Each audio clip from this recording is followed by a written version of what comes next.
College football sports writers across the country flock to cosmetic stores so they can buy lipstick and kiss Lincoln Riley on the ass.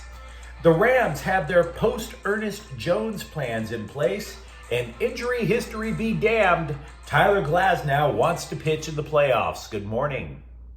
I'm James. This is your daily dose of sports and snark for the greatest sports city in the world, Los Angeles. This is the faithful Angelenos morning report. It is September 2nd, 2024. Welcome to the Sanctum Sanctorum of LA Sports. We added a new subscriber to the Angeleno Familia last night. Thank you for getting in on the ground floor. And if you like being in the know about LA Sports, clickety-clack the like button. Clickety-clack the subscribe button. There's a notification bell. Hit that. It'll let you know when we drop new content. Sharing is caring. Let people know we exist, and by all means comment. Now, just like yesterday, we are going to have an expanded look at the scoreboard today before we get through the news. 23rd ranked USC 27, 13th ranked LSU 20. Woody Marks scored 2 touchdowns, including the game winner with 8 seconds left. And there is a rapid recap of the game with more analysis on the USC playlist. But I have a lot more thoughts on the game that I have to get out of my system. 1, Miller Moss doesn't play like Caleb Williams. He doesn't create plays like Caleb Williams. What he does do, which was very helpful last night, is make quick decisions. Very dependable, doesn't put USC in a bad spot. And wouldn't it be crazy? Wouldn't it be crazy, for example, if he takes this program further than Williams, the generational talent? It's actually very possible. 2, before the season, we were talking about how the defensive coaching staff was spending so much of spring ball not instituting the playbook. They were teaching tackling technique. Did anybody else notice in last night's game that once USC got a hand on you, you were going down to the turf? There's no way Alex Grinch was doing that stuff with USC. It was an amazing display of fundamentally sound football. 3, yes, I did see that Kyron Hudson catch last night. I was there. It was terrific. I haven't seen a USC offensive player make a stab like that since... Hey-yo! 4, part of me thinks that the game might have actually turned when those mouth-breathing, swamp-sucking hillbillies from Louisiana actually booed the Spirit of Troy marching band in the fourth quarter. Why would you do that? What did the band ever do to you? Totally ignited the USC fan base. I'll tell you that. And as a side note, I recognize that LSU fans are probably not going to watch this. Maybe you're still in Vegas so that you can get the oil changed on your house before you drive it back to Louisiana. Maybe you drove your house to a Motel 6 in Albuquerque so you could get out of that miserable state of yours. I don't know. But if you are watching this clip, know this. It's not spelled G-E-A-U-X. It's spelled G-O. But since you guys decided to clown the USC Song Girls, since you guys decided to clown the Spirit of Troy marching band, you can G-E-A-U-X to hell. And finally, this I really needed to get out of my system. There are going to be a lot of hot take college football experts who have a lot of ass to kiss this morning. A lot of them. The ones who have been claiming that Lincoln Riley is a fraud, that he can't coach, and that includes Bill Plaschke of the LA Times. These are things he wrote. Can Lincoln Riley coach? In supposed breakthrough season, Lincoln Riley has been a bust. The honeymoon is over for Lincoln Riley. Nice job, Bill. Way to go. And what about that ET-looking creepo over at ESPN? The one who said Riley ran from Oklahoma because he was afraid of coaching teams in the SEC. I guess not. Oh, if I were an athletic director, Lincoln Riley would have been fired a long time ago. By the way, ET over at ESPN has already put the lip gloss on and puckered up. As for Riley last night, he rightfully said, quote, "I don't coach for the media," unquote. Very true. He's absolutely right. But the press is supposed to be handling this, covering their assignments with an even keel. That's one of the reasons why people have such great difficulty trusting the press these days. Because you're not supposed to be desperately throwing out idiotic hot takes trying to get attention. So at least ET did the right thing, supposedly, now that his credibility is still totally shot. But as for you, Bill Plaschke, it's time to pucker up. You done blew it with your stupid hot takes. Meanwhile, Arizona 14, Dodgers 3. Ick. Justin Robleski called those 5 2/3 innings he pitched the longest in his life. The Dodgers had no choice. They let him get his head kicked in because the bullpen was absolutely gassed. St. Louis 2, Galaxy 1. Gabriel Peck scored. There's a rapid recap of the match on the Galaxy playlist.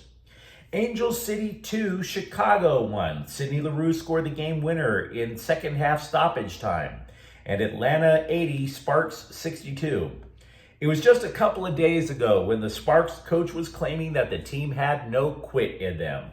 Wrong. The Sparks have lost more games this year than at any other time in franchise history, and they still have 8 more games to go on the schedule. So, yeah, they haven't quit. Sure. Meanwhile, today, the Dodgers are at Arizona at 1. Jack Flaherty is 10-6 with a 3.07 ERA. Eduardo Rodriguez, 2.20 record, 5.06 ERA. And now let's get to the news. In case you're wondering what the Rams will do now that they've traded middle linebacker Ernest Jones to Tennessee, the current plan is to start Troy Reeder and Christian Roseboom.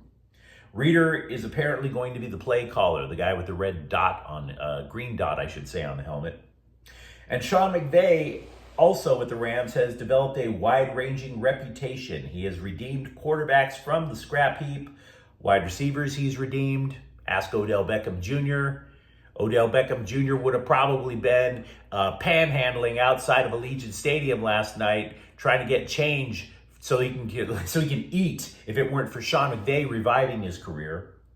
You'd swear half the coaches in the NFL already knew the guy and got jobs from him.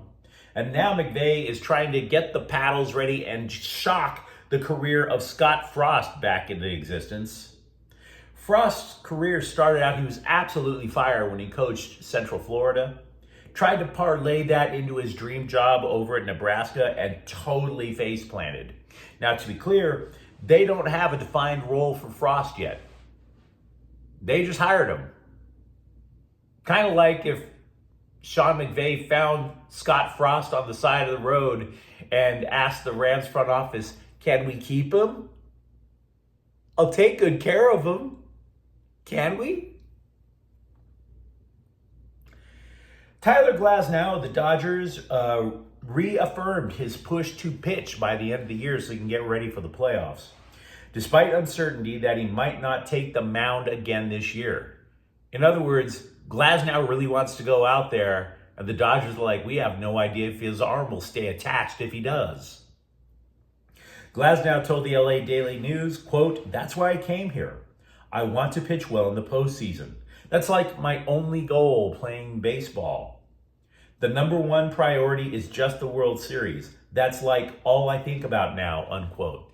And yes, Tyler Glasnow throws around the word like he's a 13-year-old girl. Which, okay, we all have our hiccups. And don't get me wrong, it sounds great that he's so focused on pitching in the postseason. But let's not forget he is on the injured list right now with elbow tendonitis. Elbow? He's already had surgery on the elbow, which kept him out for 18 months. The guy's only made 5 starts since June. Brusdar Graterol might make only 2 rehab appearances for AAA Oklahoma City before the Dodgers consider bringing him back, according to Dave Roberts. Andy Pages was added to the roster as part of the September call-up. And continuing their tradition of recycling pitchers every single day, the Dodgers returned Ben Kasparius to Oklahoma City and recalled Michael Grove. The LA Times, this was actually a good story. They caught up with Chargers receivers coach Sanjay Lal and asked, sup?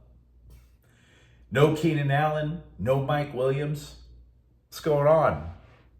To which Lal pretty much agreed, quote, today I said, no one knows who the F we are, unquote.